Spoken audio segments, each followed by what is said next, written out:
안녕하세요. EL 연구소입니다. EU에 수출하는 제품의 탄소 배출량을 보고하고 탄소세에 해당하는 관세를 지불해야 하는 EU CBAM, CBAM 법규가 발효되었습니다.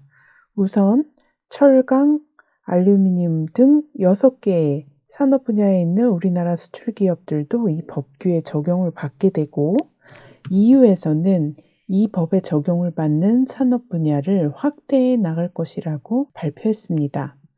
이 CBAM 법규와 관련하여 최근 EU에서 공식적으로 웹비나 설명회를 개최하였는데요.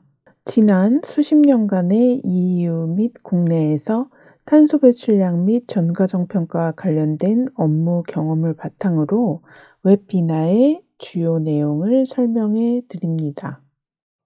With the list of national competent authorities. As mentioned during the presentation and shown on the screen, there's a provisional list on our website. Not all member states have appointed a national competent authority. They are in the process of doing so.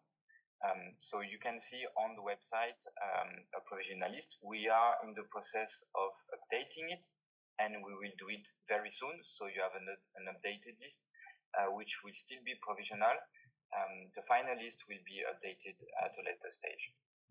But just to insist that we're working very closely with member states to make sure that they appoint the authorities as soon as possible. We know that there is an interest on your side, and we're working with them. Then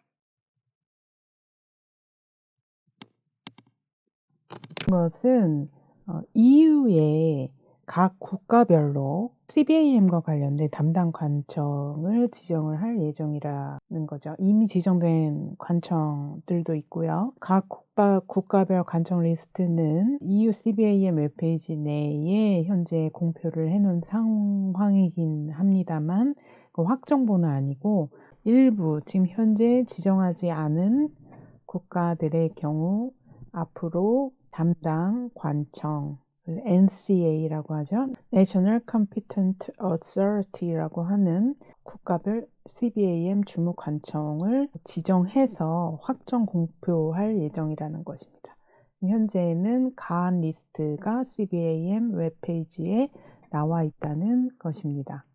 Once a national competent authority is appointed, member states also have to appoint a national service desk, which will be the desk responsible for giving you the credentials to be the reporting declarant and access the registry. So once the member states have a national competent authority appointed, then please contact the national service desk as we presented in the presentation to get the necessary credentials. EU의 각 국가별 National Competent Authority라고 하는 담당 관청이 정해지면 그 다음에 National Service Desk라고 해서 그 서비스 데스크가 정해진답니다. 서비스 데스크에서는 Reporting Declarant라고 하는 실제 CBAM 보고를 하는 보고자들을 위한 credential ID 같은 것이죠. 고유 번호를 부여해서 알려줄 계획이라고 합니다. We had some questions about a lot of questions about issues that we covered in the sector-specific webinars in the past. So we encourage you to watch the recordings online. You will find a lot of detailed answer which will address the questions that you raise. For instance, on the default values, you may have a look at the GRC report, which is already online, and there's a link on our webpage. It will provide you with the necessary information, and we will publish the default values by the end of the year. Please note that it is a flexibility introduced for the transitional period, in particular for the first CBAM reports, but please be aware that there are some limitations for the use of the default values, and everything is explained in the sector-specific webinars. 네, 중요한 얘기를 했는데요. 그래서 지금 현재 CBAM 대상인 섹터는 6개죠. 철강, 알루미늄, 전력, 수소, 시멘트, 비료 이게 6개인데요. 이 각 섹터별로 중요한 부분에 대해서 웹비나를 이미 진행을 해서 EU CBAM 웹페이지에 업로드를 해놨다는 것입니다. 근데 여기서 중요하게 바라봐야 되는 키포인트는 Default Value라는 것이 있습니다. 이 Default Value라는 것은 무엇이냐면 제가 기존의 제 동영상에서도 설명을 드렸습니다마는 온실가스 배출량을 산정하는 데 있어서는 가장 중요한 것이 온실가스가 나오는 그런 연료들을 얼마큼 썼는가 소비량이죠.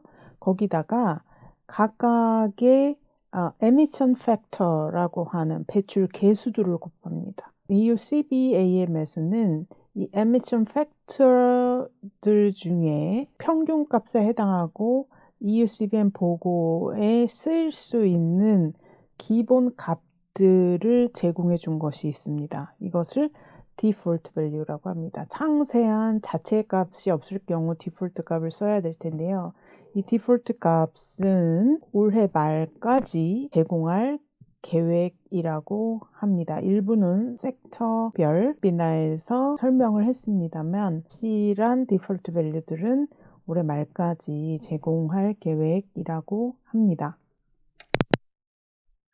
Also, a topic that we covered during the sector-specific webinars is the cases where there is a challenge in the communication between the operators of installations located in non-EU countries and the importers. The communication flows between the operators of installation, so basically the one managing the installation producing the CBAM goods, to be exported into the EU, and of course the importer. This is very important, and like we said during the presentation, CBAM requires a dialogue, a regular dialogue between them. It is very important that, especially when the supply chains contain different intermediaries, that information flows along the chain so that the importer can comply with the CBAM reporting obligation. This is very important, and to help you with that, we have developed two tools. One is in annex of the implementing regulation. It's called the communication between the recommended communication between operators and importers. And on this basis, we have developed a communication template, which is an Excel file that you can use to exchange information between the importers and operators of installation.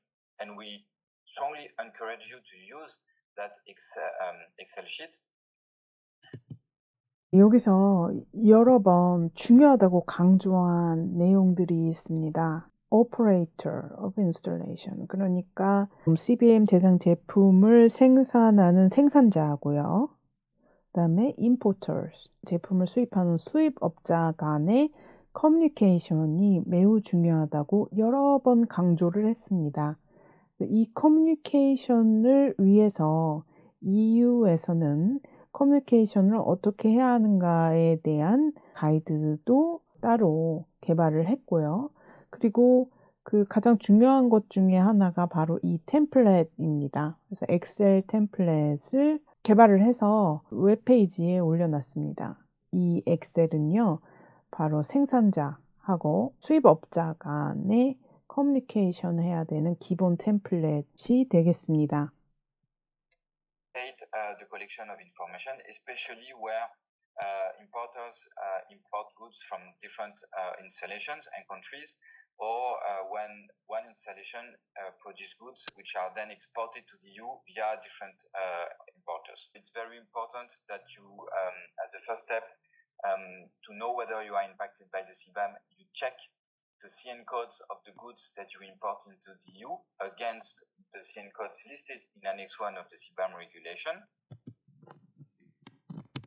네, 일단 CBAM에 내가 CBAM법에 적용을 받는가에 대한 것을 확인하려면 맨 처음에 어떻게 해야 되는가? EU CBM법에서 얘기하는 대상 제품군들이 NX1에 리스트 업되어 있습니다. CN 코드라고 하는 각 제품별 코드가 되겠죠. 그 CN 코드를 보고 대상 제품인지 아닌지를 확인하라는 것입니다. Then, for further guidance and information on how to calculate the embedded emissions, it's very important that you do two things to learn about the CBAM. First, of course, watch the recordings of the sector-specific webinar that is of interest for you, and of course, read the guidance document that is for you, either the one for importers or the one for operators of installation. There was a question about the possibility for operators of installation to access the registry. So, as a general rule, only the reporting difference can access the registry, besides, of course, the national authorities and the Commission.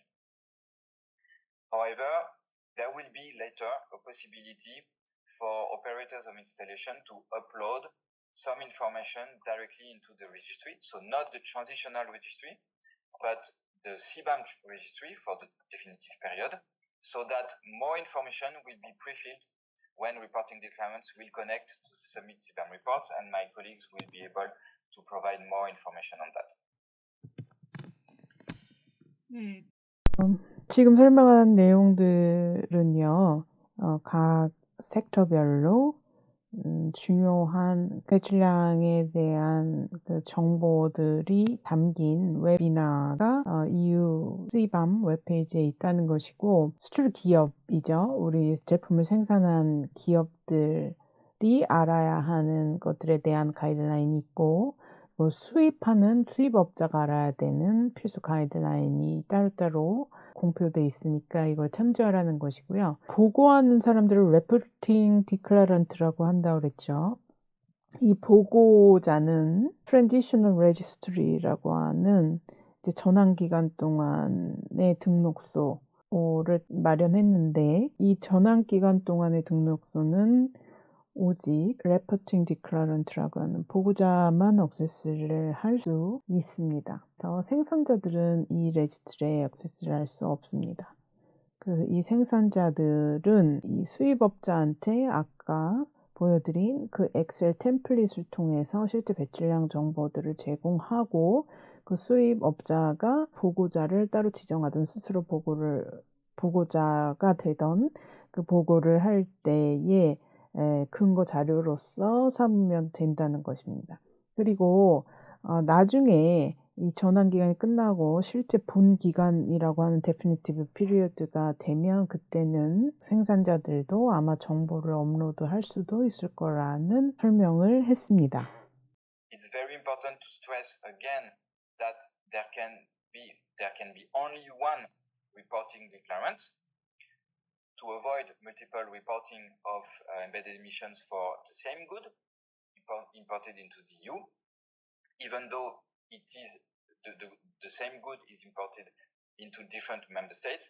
So there can be only one CBAM report by reporting declarant covering the same CBAM good, even though it then goes to different member states.